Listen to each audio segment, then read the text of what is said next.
Hey guys and girls, Philip McKernan coming to you from Ireland. I just had a quick little anecdotal story, something for self-reflection in my life and maybe something for you.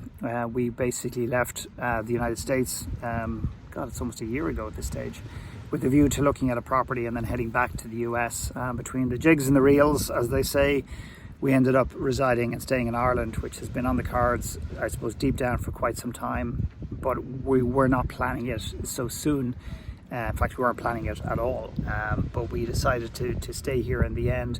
What was really interesting for us is that obviously you accumulate a certain amount of stuff, and this is not one of those lectures that if you have stuff, there's something wrong with you, you're materialistic, you're egotistical, or you're shallow, or any of that kind of stuff, or making you feel guilty or attempting to for having stuff and wanting stuff in your life.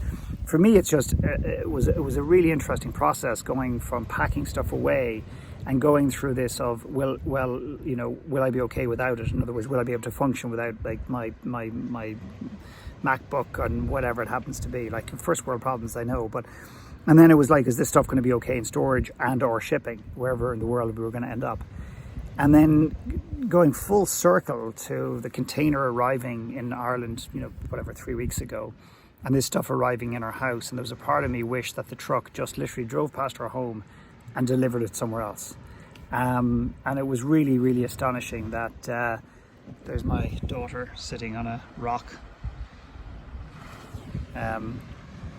The full spectrum. And what was really interesting for me, and it's a really simple thought process, it's not about looking at the stuff and feeling bad.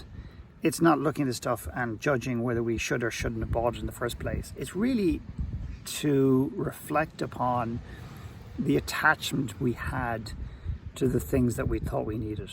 And that was all it was. And I know this to be true, but it doesn't mean I don't fall into the same traps myself. That the more we are attached to things, anything in life, an outcome, a goal, a dream, an aspiration, the tighter we hold it, the more it seems to elude us in some respects. And I don't know how to quantify this really, but I know that being detached from these things has given me a new relationship to them, maybe a greater sense of appreciation, but also it freed me to allow the universe to kind of provide some other things on the peripheral that I just couldn't see in some respects.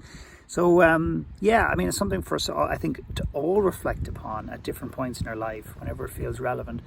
But sometimes we need to be pushed or forced away from any types of attachments to realize that perhaps we don't need that thing to define us as much as we previously thought. So I leave that thought with you. And we're here on the west coast in a little island called Aran, which is part of the Aran Islands. And we're here with our family and the Osbornes, which, if you're part of our brave community, you've been a brave soul, you probably know who we're talking about. We're sharing some time with their family. So I hope you guys are well wherever in the world you are. Take care.